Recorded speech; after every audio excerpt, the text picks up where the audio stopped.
Hi, welcome back, everybody. This is part two of our interview with Heather Stevens from Beyond the Breed, the book that you see there in the background.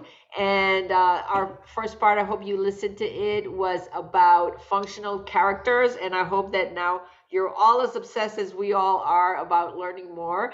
Heather does have a Facebook group called Beyond the Breed, and if you want to join that, she posts videos and interesting, because there's a lot more for us to learn about the functional characters. But I wanted to pivot a little bit onto the part about diet, because I was totally surprised when I read her book, and I was like, wow, this is the first dog person that is not a veterinary nutritionist or into that world, that is talking about the importance that diet has on our dogs' lives and health and well-being, and also their functional character. So welcome back, Heather, and tell us a little bit more about what you have. It's so interesting what you've discovered, that diet can also play such an important role into determining.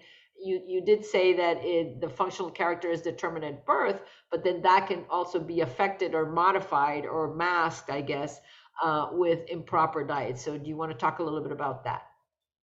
Yeah, sure. So I've done I've run obedience classes, for pet dogs for, I don't know, over 30 years. And I've been raw feeding for about 12 or 13, maybe even 14 years, I lose count.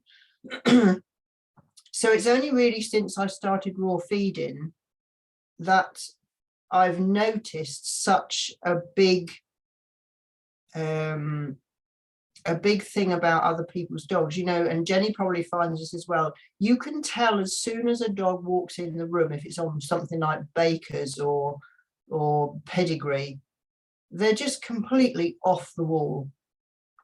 They can't focus, they can't learn, and they usually have a poo halfway through the lesson, because there's so much has got to come out. And I remember once saying to a lady whose dog was almost doing the wall of death as she walked into the room, and I said, "Oh, do you feed Bakers?" And she said, "Oh yes, how do you know?" She probably thought I was a clairvoyant. And I said, it's, because your dog's just a little bit bouncy. I wanted to say something else, but I just said, "Oh, your dog's a bit bouncy." I said, "You might want to think about just changing it." "Oh, well, the breeder recommended it, and I get it from the vets." I'm just like, I'm not even going to go there. So the dogs, we notice it at the workshops. If a dog is raw fed, it can show its functional character traits much more clearly than a dog that is kibble fed, because the dog is, like us. If we eat fast food all the time, we're going to have pale skin, we might be thirsty all the time, you might be a bit tetchy because there's too much carbs in you, there's everything inside is all off kilter. And it's the same with the dogs, exactly the same. So if you want to have a dog that is focused to learn something, particularly if you want to compete, then it has to be raw fed. You've got to feed a species appropriate diet if you want the best for your dog. That's in my view. When I first met Laura, I don't know how many years ago that was, 6 years ago, and she was having problems with the dog that she sadly lost. Was that last year you lost Ethel? Yeah, 18 months ago, yeah. And at all my consults, I always mention the diet. Please think about changing the diet. Get off the kibble. Get off the Dentastix, the gravy bones, all the other things that are sending your dog off completely around the trolley. If it's not the be all and end all. If you have a dog that's react or overreactive, because every behavior in a dog is reactive. You know, when you switch off your alarm in the morning, you're reacting to the alarm. If you pick up the clock and throw it out of the window, that's an overreaction. So every dog reacts to another dog or to a situation or to the owner or to whatever. If it overreacts, then that becomes an issue. So it's the overreaction that we need to think about. And if your dog is overreactive, then what I look at in the consults is, does the dog have a good socializing history? Does it have a good training history? What is the relationship like with the owner? You know, does it live indoors or outdoors? Is it over petted? Is it, you know, is it left alone too long? You know, all these little, you'll have to look at everything. What is the diet?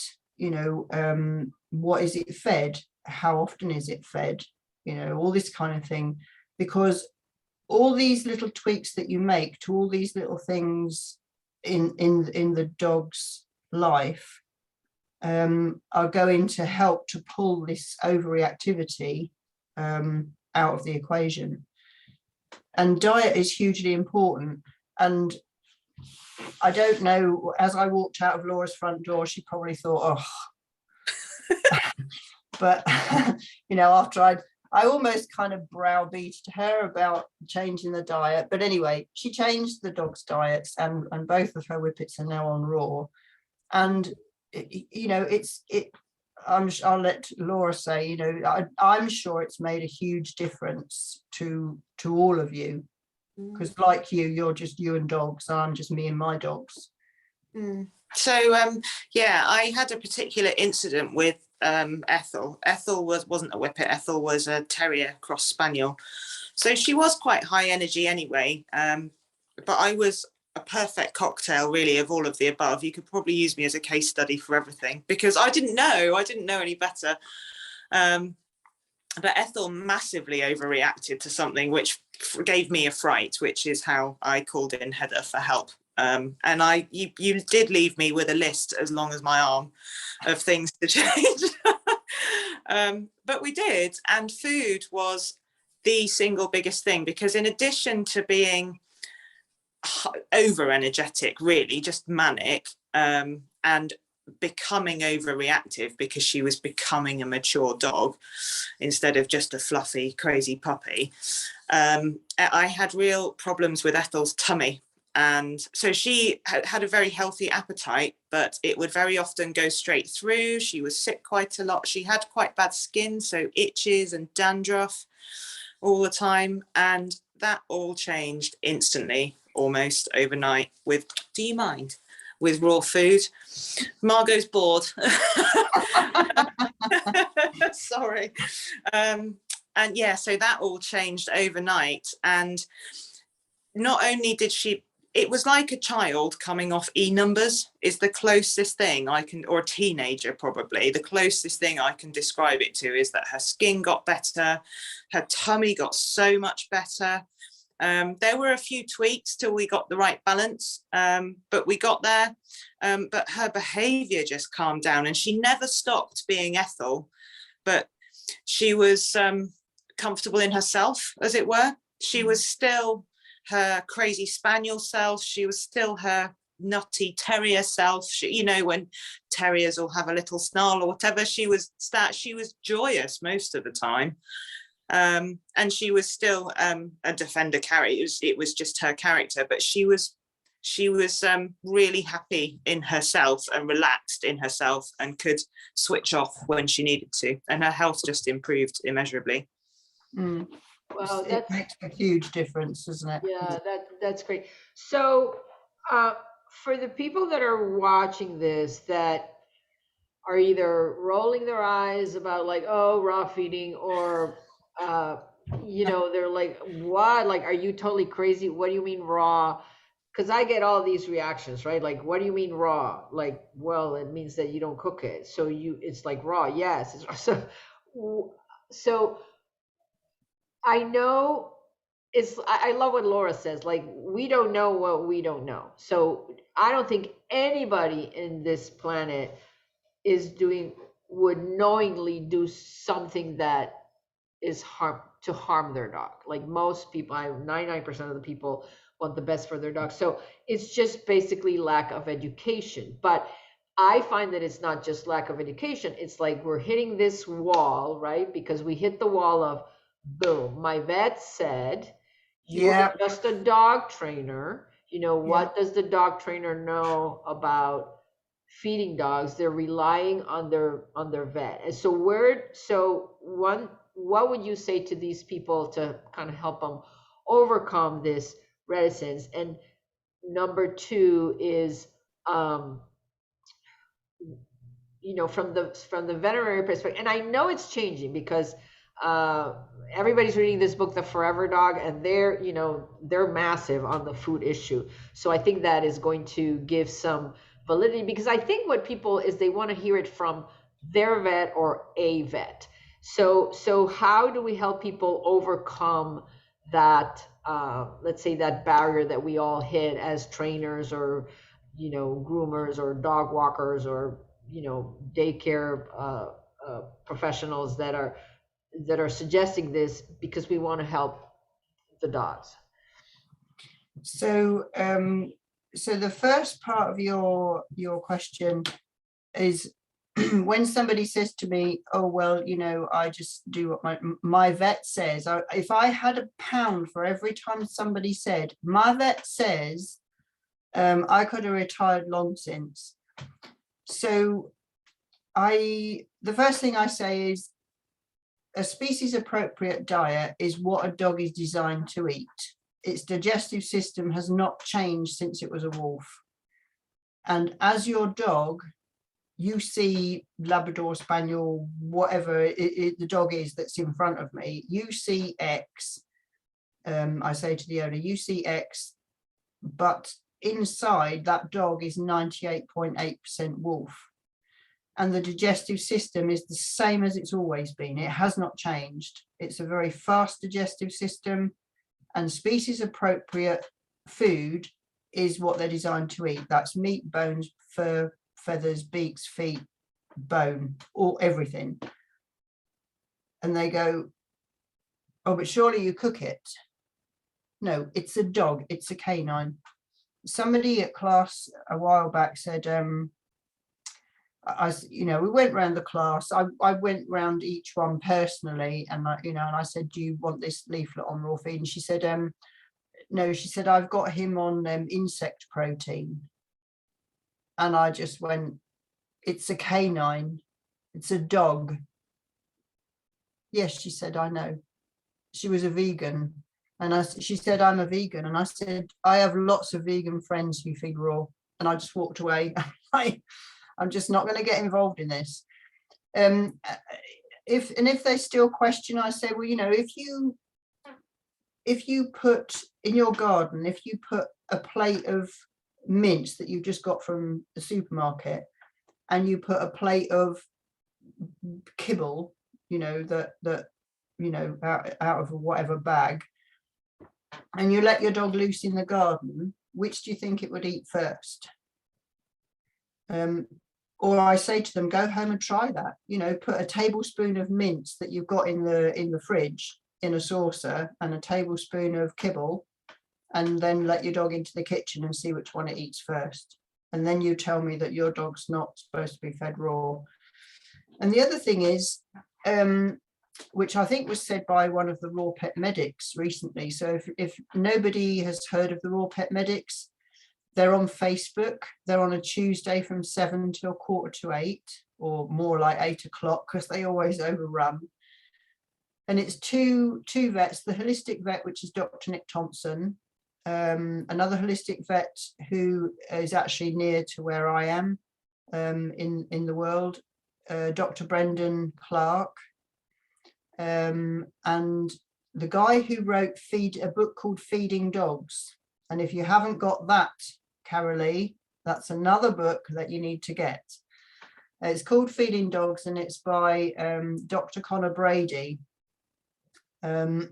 He's he's a nutritionist, a canine nutritionist, and not a vet, but he is amazing. He lives in Ireland, and he's well, all three are totally amazing. So they're worth listening to on a Tuesday night, and you can learn oodles from them. And all their videos are on their Facebook page, so you can go back and listen to all sorts. And I'm sure it was one of them said recently that if it doesn't rot, it isn't food, is it? So if you have a bag of kibble that has a 2-year shelf life, how can that be food? If you have a bag of mince and you leave that for 2 years, oh my God, that is going to be so disgustingly rotted, isn't it? Well, it won't last 2 years.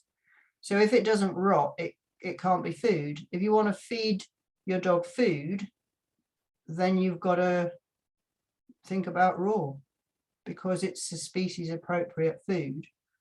You'll get less poo, it doesn't stink, the dog won't have diarrhea all the time, it won't have skin issues. There's all sorts of issues that dogs get when they're fed on over processed or ultra processed stuff out of a bag. And to be fair to everybody, until I switched to raw 13-14 years ago, I even sold kibble. My dog school sold kibble. I've been a dog owner since I was 6. I've had my own dogs and competed since 1979, and all the vets I've ever been to have promoted kibble. They've promoted annual vaccinations, they've promoted all these horrible chemicals that we have to stick in and outside. Put this stuff on your dog, but wear gloves when you're doing it. Anyway, that's a whole other ball game. That's a whole other, yeah. Wash your hands and so yeah, if you want your dog to be a forever dog, as Dr. Karen Becker says, and Rodney Habib, and if you haven't seen Rodney Habib's TEDx talk, then that is a game changer as well. I think he's done 2 TEDx talks, and the first one I saw was about dogs, because he had a dog that was dying of cancer. Mm-hmm. And it was my research into my losing so many of my rots to cancer that took me up the research route of vaccinations and food, and that's why I switched. And now I don't chemicalize my dogs at all. And it's pretty the same journey that how I got on is I was having the same recurrent issues time over and time over, and I was like, this is ridiculous, going to the vet for the same thing over and over and over and over, and expecting that I'm going to get a different result. So I'm glad you brought that on, and there's a whole new world that is thank goodness also some of the vets now are starting to recognize, because it is known in humans that your microbiome that's in your gut, that's what allows the absorption of the nutrients for us to create a whole healthy body.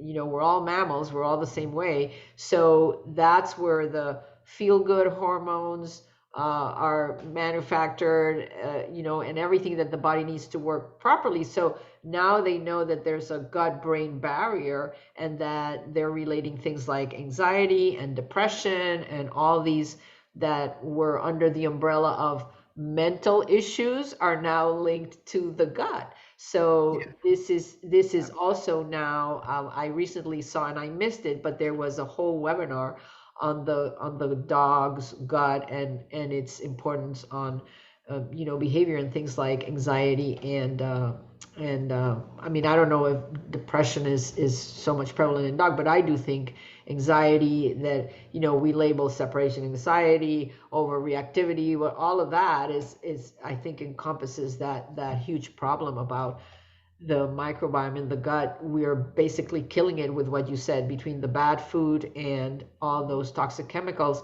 And then sadly, every time that there's some sort of digestive issue and we go to the vet, they are prescribed medication that is driving the problem even deeper, because they're going to a whole new level of also destroying, antibiotics is what it means, is anti-life. So they're basically destroying the good bacteria in the gut. And very little, some vets now do prescribe probiotics and prebiotics, and some of the fermented foods to be able to replenish that bacteria. So this is just, you know, it's a process. I'm just so thrilled that as a person who's trained dogs and knows dogs and handles dogs every single day, that you're bringing light onto this, because I think it's much needed. It's very much needed for anybody that works with dogs, not just from the veterinary perspective. That's a whole different, you know, topic. But Yeah, I do exactly. think that we need to shed this notion that because we are not vets, we are not qualified or allowed to talk about something that can impact our dog's behavior, our dog's welfare, our dog's well-being, and in turn our own, right? Because when our dogs are not doing well, you know, we're sad, we're upset, and also to me, it's this massive economic pressure on people when their dogs are sick and they have to invest massive amounts of money.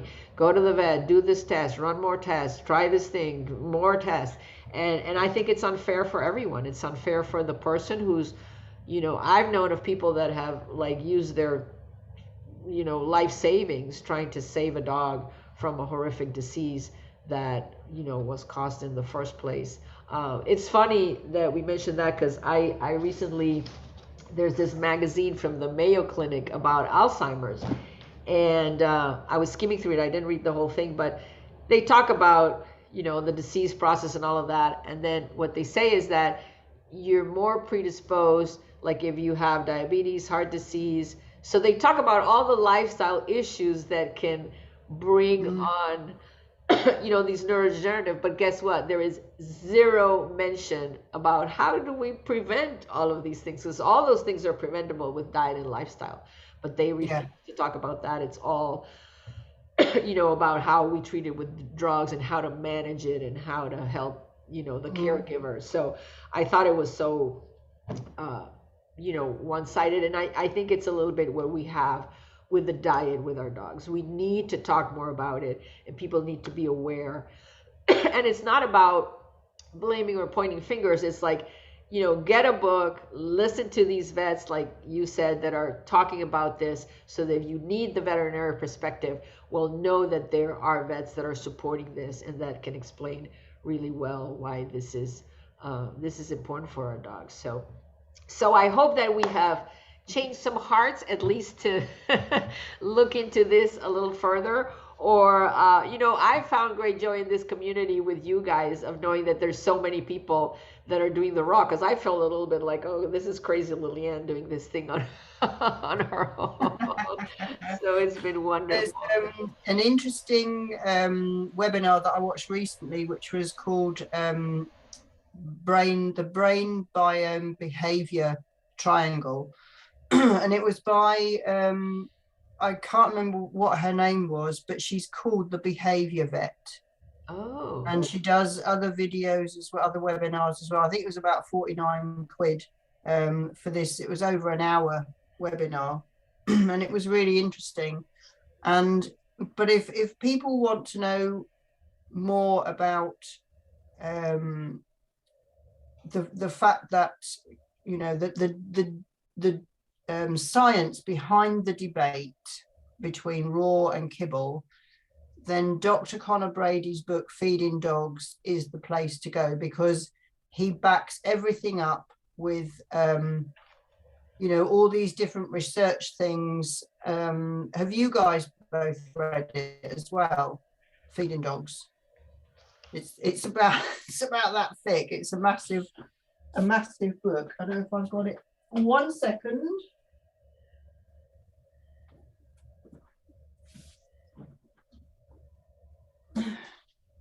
This is the book. It might be back. Okay. So it's the science behind the debate, and in there, he, at the end of each chapter, he puts all the different. So that's one page of the 2 pages of references for that chapter. So there's it took him 10 years to write this book. And he used to be the trainer and behaviorist for guide dogs for the blind in Australia. And he researched food over there, and he got the Australian guide dogs were all transferred from kibble to raw, and they cut their vet bills by 85%. But then the lady who was his boss, I think they sacked her because I think there was uproar from Big Pharma and from the vets. So all the dogs were shifted back to kibble, and that's when Conor Brady left Australia and came back to Ireland and started putting the information together for this book. And it's amazing. It's really, if you want to, you know, if you're still not sure and you want to find out more, then that is the book to read. It's amazing. Awesome. Thanks for that tip. So I will look those things up and then put them also in the chat when we post this. So now let's talk about your book, because you have an offer for people that are watching, whether live or the replay. So tell us a little bit about that. So because of our connection, and you know, you said about wanting to get some books for your guys in your classes. So I thought, well, why don't we do, because if you buy the book from the website called The Long River, you know, the one I mean, they actually only pay authors 60% of the book. So if you buy a book for $10 from Amazon, the author only gets $6, which, you know, I just think it's a bit mean. Anyway, so if you would like to have a signed copy of my book, then put your orders into Lilianne and I will send her over those amount of books. If we maybe close the ordering process, I don't know, in a week or 10 days or something, and then I can just send you over that amount of books, whoever many wants to order them. You can order them direct from me at the Facebook page or the Facebook group Beyond the Breed. It's a private group, so you need to apply to go in there. But yeah, if you want to order it through Lilianne, and I'll do a discount as well. So I'll let you know what the discount is, Lilianne, because I don't know what it works out at in dollars. I haven't worked that one out. That's okay. That's okay. And then we need to factor in the shipping from overseas. But yeah. So the whole point is, you know, I have several people that have bought the book and they've actually gone back and bought another one to give to someone that does rescue. And I'm like, yay, we need to spread the word around, because my secret hope is that we can do this and have more people interested, and then hopefully bring Heather over so she can do a live webinar here and teach us, because there's so much more. But I want to thank you so much. I'm learning so much, and like I said, it's been a long time since I read information that I think can be so impactful, that is something new and fresh and so important, that, like you said, I think it can impact the lives of so many dogs, and also the people that work so hard. You know, I think of how frustrating it is for all these rescues to get these dogs, and they don't know how to place them, what to place them, or they keep coming back, and you know, some of them end up being euthanized, or, you know, it's just horrible. So I think this can go a long way to breathe in fresh air into how we think about dog communication, and how important it is to see it with this light, so that we can do really what's best for them. So thank you so much again, Heather. You're welcome. So helpful. You're welcome. Thank you, Jenny and Laura, and everyone listening. And join Heather's group, Beyond the Breed. It's a Facebook group, and then DM me if you're interested in the book.